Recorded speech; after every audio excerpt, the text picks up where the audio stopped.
जब वहां गए, जब वहां आर्मी में भर्ती हुए और मेजर तक का उन्होंने सफर तय किया, अनसंग हीरो रह जाते हैं जिनकी गीत गाथा नहीं गाई जाती है। आर्मी और वहां की आईएसआई, ये दोनों मिलकर कोई प्लानिंग बनाते हैं, इसमें आईएसआई की बहुत बड़ी भूमिका होती है। जी नमस्कार, कैपिटल हेडलाइंस शो में आपका स्वागत है और स्वागत मैं करूंगा अपने एक्सपर्ट जो जिन्हें आप पहचानते हैं, हमारे एक्सपर्ट गेस्ट प्रशांत कुमार सिंह जी। बहुत बहुत स्वागत है सर आपका। आज आपके जरिए ही सर मैं एक कहानी सुनाना चाहता हूं अपने देखने वालों को, और उस कहानी को पूरा आप करेंगे क्योंकि आप उस कहानी को ज्यादा बेहतर समझते हैं, जानते हैं। तो कराची में एक शख्स पहुंचते हैं, इनायत उनका नाम था, इनायत मसीह।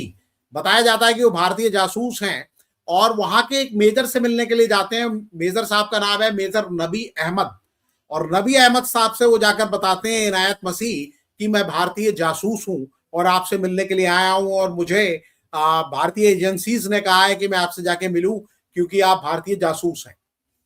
तो जो नबी साहब थे वो मेजर थे, पाकिस्तानी सेना के मेजर थे, और वो काफी डिनाई करते हैं कि नहीं भाई, मेरा क्या लेना देना है भारतीय एजेंसियों से और जासूसी से, और मेरा कोई मतलब ही नहीं है। मैं तो पाकिस्तानी सेना में हूं, इनके लिए काम करता हूं, और भारत तो हमारा दुश्मन है, उसके साथ मेरा नाता कोई कैसे हो सकता है।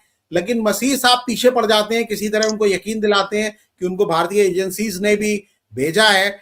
और उसके बाद जब एक लंबी बातचीत हो जाती है और उसके बाद वो मेजर साहब जो थे, मेजर नबी अहमद साहब, वो मान लेते हैं कि हाँ वो भारतीय जासूस हैं। और वहां इसी पल का इंतजार कर रही थी पाकिस्तान पुलिस, और पाकिस्तान पुलिस उस बंगले में घुसती है और जाकर मेजर साहब को अरेस्ट कर लेती है। और मालूम पड़ता है कि मेजर साहब, जिनका कूट नेम था ब्लैक टाइगर, जिनके ऊपर कई फिल्में, जो भी स्पाई फिल्में आज भारत में हम बनती हुई देखते हैं, वो बताया जाता है कि उन्हीं के ऊपर बनती हैं, और उनका असल नाम था रविंद्र कौशिक। कौशिक साहब अपनी जवानी में ऐसे खूबसूरत थे सर कि बताते हैं लोग कि उनके साथ पढ़ने वाले लोग उनको विनोद खन्ना कहते थे, क्योंकि विनोद खन्ना उस समय टॉप के स्टार थे और वो विनोद खन्ना से मिलते जुलते दिखते थे, एक्टिंग करते थे। और बताया जाता है कि इंडिया की जो एजेंसीज हैं जो जासूसों को रिक्रूट करती हैं और दूसरे देशों में, दुश्मन देशों में खास तौर पर भेजती हैं, तो उन्होंने उनको स्पॉट किया था उनकी एक्टिंग टैलेंट की वजह से। उनके पिताजी एयरफोर्स में थे, ये एक्टर बनना चाहते थे, लेकिन वहां से भारतीय एजेंसियों ने इनको स्पॉट किया, इतने कमाल के व्यक्ति थे, और फिर इनको पाकिस्तान भेजा गया। जी बिल्कुल। देखिए, एक चीज ये है कि ये हर किसी के बस का बात नहीं है। हम ये नहीं कहेंगे कि हर किसी को हिम्मत नहीं होती, हिम्मत हर किसी को हो सकती है, लेकिन हर किसी के बस की बात नहीं है कि जो रोल, जो भूमिका दी जाएगी उसमें हम अपने आप को 100% ढाल लें, ये हर किसी के बस की बात नहीं है। और इस लिहाज से यदि कहा जाए तो ये रविंद्र कौशिक के बारे में जो भी कहा जाए, एक अनसंग हीरो, एक हीरो जिनकी गीत नहीं गाई जाती है, ये इस क्षेत्र का, इस विधा का, इस भूमिका का सबसे दुखद पहलू यही है कि ये सदा अनसंग हीरो रह जाते हैं जिनकी गीत गाथा नहीं गाई जाती है। जो बॉर्डर पर लड़ते हैं, जो शहीद हो जाते हैं, उनकी गाथाएं गाई जाती हैं, उनको परमवीर चक्र, महावीर चक्र, कीर्ति चक्र, बहुत सारी चीजें दी जाती हैं, लोग रिकॉग्नाइज करते हैं। लेकिन ये एक ऐसा चीज है जिसमें अदम्य देशभक्ति और उच्च कोटि का राष्ट्रभक्ति की ये होती है। कई मीडिया रिपोर्ट्स में लिखा गया है कि फिल्मों में जैसा दिखाया जाता है कि कोई जासूस पकड़ा जाता है, उससे भी बुरा सुलूक जासूसों के पकड़े जाने पर होता है। बर्फ पर लिटाया जाता है, पीटा जाता है, इलेक्ट्रिक शॉक दिए जाते हैं, खड़ा करके बांध दिया जाता है जिससे वो सो ना सके। इनके बारे में भी जैसा मीडिया रिपोर्ट्स में दावा किया गया है कि 5x5, मतलब बस खड़े रह सकते हैं, लेट भी ढंग से ना पाए आदमी, ऐसी कोठरी में रखा गया जहां पर रोशनी भी नहीं आती थी। और रोज इनसे एक ही सवाल किए जाते थे कि भारत सरकार को क्या जानकारी भेजी गई है। मतलब कोई और आदमी होता टूट जाता, लेकिन इनके बारे में दावा किया गया कि इन्होंने कोई गद्दारी नहीं की गई। देखिए, इसमें है कि पता तो सब कुछ रहता है कि अगर गलती से कहीं भी पकड़े जाएं या बदनसीबी से अगर पकड़े जाएंगे, क्या होगा ये अंदाजा होता है। और खास करके इस तरह के देशों में, और जो पाकिस्तान के साथ तो हमारी दुश्मनी कुछ ज्यादा ही है, बहुत ज्यादा है, तो वहां क्या हो सकता है ये तो पूरी तरह पता रहती है। यदि उस टाइम पकड़े जाने के बाद यदि व्यक्ति के पास कोई ऑप्शन हो कि वो मृत्यु को ऑप्ट कर ले तो वो तुरंत कर लेगा, क्योंकि चाहे वो राज खोले या न खोले, टॉर्चर तो उतना ही होना है, अमाउंट ऑफ टॉर्चर उतना ही रहेगा, उसमें कोई कमी आने वाली नहीं है। और वो जो होगी वो सामान्य आदमी के सहन करने की बात नहीं होती है। और निश्चित रूप से इस मायने में भी अगर कहा जाए कि उस व्यक्ति ने जितना सहा और इतना दिन उसको सस्टेन किया, तो ये अभी अपने आप में एक करिश्मा से कम नहीं है और एक बहुत बड़ी बात होती है। बताया जाता है कि ये 1970 के दशक की बात है, जब वहां गए, जब वहां आर्मी में भर्ती हुए और मेजर तक का उन्होंने सफर तय किया। 1983 में शायद उनको एक्सपोज हुए और पकड़े गए। तो ये जैसा कि बताया जाता है, और ये इतने हाई प्रोफाइल और इतने लाइमलाइट में रहने वाले प्रोएक्टिव जो इमेज उन्होंने कायम की, जैसा कि बताया जाता है या फिल्मों में भी दिखाया जाता है, तो उस हिसाब से उनकी पहुंच एवरी न्यूक एंड कॉर्नर तक होती थी। मतलब उनकी जो वहां एक चीज और हम बता दें कि वहां जो है आर्मी के 3 अंग तो हर देश में है, नेवी है, एयरफोर्स है और पैदल सेना है, आर्मी है। वहां आईएसआई जो 1948 में बनी, इंटर सर्विसेज इंटेलिजेंस, वो दुनिया की कुख्यात एजेंसियों में से एक है और उसमें ज्यादातर ये सेना के तीनों अंग के होते हैं। बाकी और जगहों से लोग भी उसमें आते हैं, लेकिन वो जनरली आर्मी के कंट्रोल में रहती है और आर्मी का ही कोई लेफ्टिनेंट जनरल रैंक का 3 स्टार ऑफिसर जो है उसका चीफ होता है। यानी कहने का मतलब कि वहां की आर्मी और वहां की आईएसआई ये दोनों मिलकर कोई प्लानिंग बनाते हैं और उसमें आईएसआई की बहुत बड़ी भूमिका होती है। एक मायने में और भी आईएसआई बहुत कुख्यात है कि आईएसआई पाकिस्तान के बहुत से हिस्सों में और अफगानिस्तान में भी वो अफीम की खेती करती है और उसका ड्रग्स नारकोटिक्स का स्मगलिंग पूरे विश्व में है, नेटवर्किंग है। और उससे जो पैसा आता है तो सिर्फ सरकार के फंडिंग पर निर्भर नहीं है आईएसआई, उसका सेल्फ फंडिंग स्रोत है, सोर्सेज है, रिसोर्सेज है।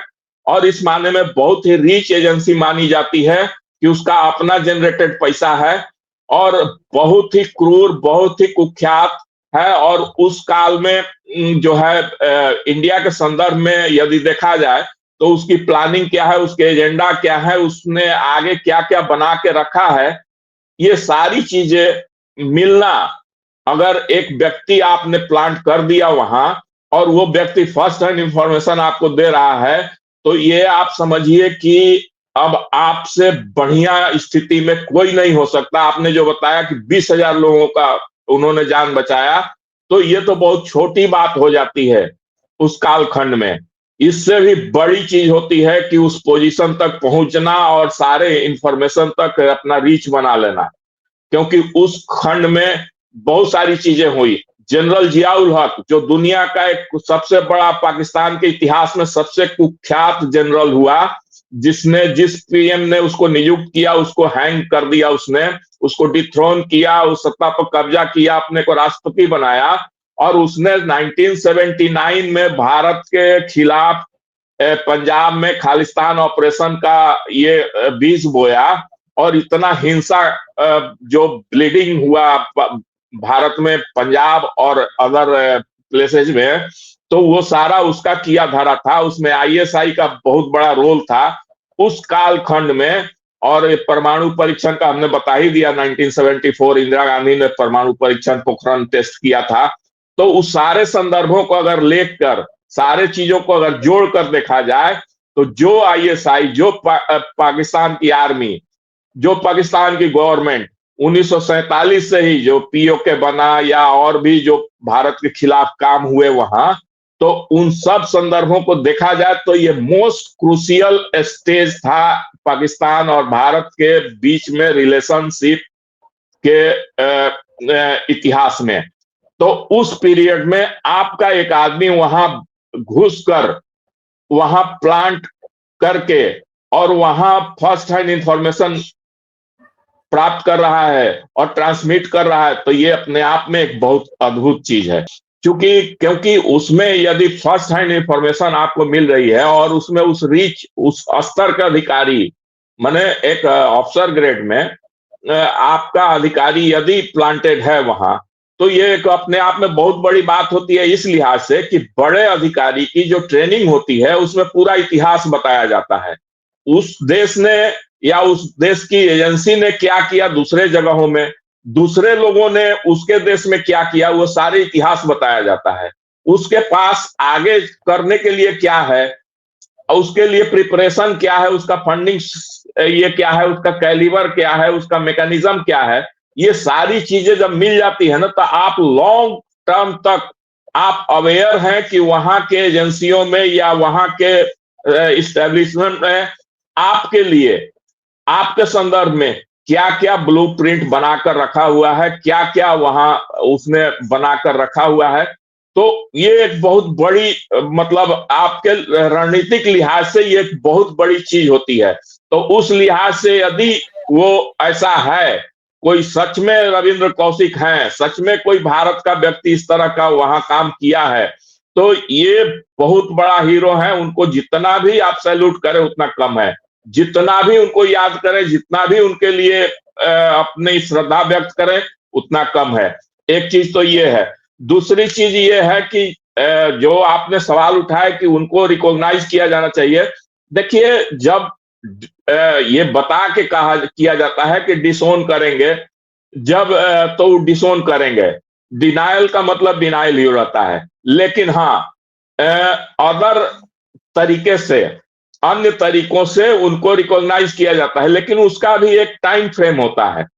बहुत जल्दी बहुत कुछ नहीं किया जा सकता है, एक सीमा, एक समय सीमा होती है। जैसे मैं आपको एक एग्जाम्पल दे दूं, 1978 में मणिशंकर अय्यर साहब कौंसल जनरल बनाकर भेजे गए थे पाकिस्तान में, कराची में, भारतीय वाणिज्य दूतावास में।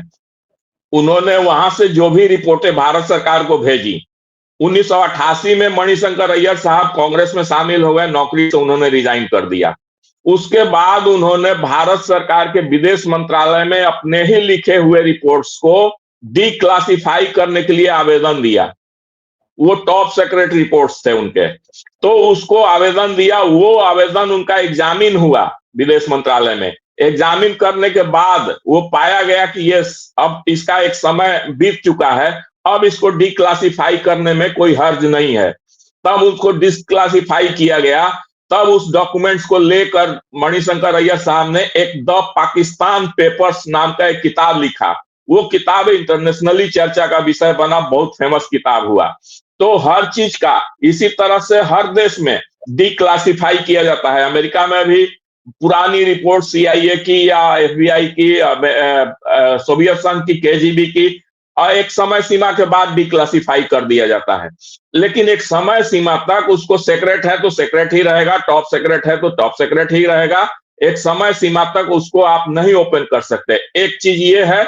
और इसी संदर्भ में चूंकि उसको आपने डिनाई किया कि वो हमारा आदमी नहीं था, या हम उसमें कंसर्न नहीं है, या कैसे गया, कैसे वहां भर्ती हुआ, कौन था, क्या था, हम नहीं जानते हैं। तो जब आप इस मोड में हैं तो आप दाएं बाएं से उसको रिकॉग्नाइज कर सकते हैं। तो दाएं बाएं से होकर ही ये मैटर गया है, तब जाकर फिल्में बनी हैं। अदरवाइज अपने आप तो कुछ चीजें होती नहीं है, ये भी एक बात है। जी जी बिल्कुल सही सर। जो कहानियां बनी हैं उन पर ये फिल्में बनी हैं, और इसीलिए कहा जाता है कि रविंद्र कौशिक साहब, चाहे वो एक था टाइगर था, या टाइगर जिंदा है, या धुरंधर है, ये सारे जो टाइटल्स हैं ये सब रविंद्र कौशिक साहब के लिए है। चाहे आप उनको मेजर नबी अहमद के रूप में याद करें, और पता नहीं अगर मसीह साहब नहीं मिलते तो कब तक वो देश की सेवा करते रहते। लेकिन देश की सेवा तो उन्होंने आखिरी सांस तक भी की। देश के राज को उन्होंने राज रखा, और कभी ये नहीं कहा कि वो भारत के लिए जासूसी करते थे। वो आखिरी वक्त तक पाकिस्तान के वही मेजर बने रहे जिन्हें किसी गलतफहमी से पकड़ा गया। लेकिन हमारे लिए तो वो सच्चे हीरो हैं, और लगता है कि उनको जितना भी धन्यवाद कहा जाए देश की तरफ से, अपनी तरफ से जितना सम्मान व्यक्त किया जाए उतना कम है। सर, आप इस चर्चा में हमारे साथ शामिल हुए, आपने इतनी महत्वपूर्ण जानकारी दी, आपका बहुत बहुत आभार।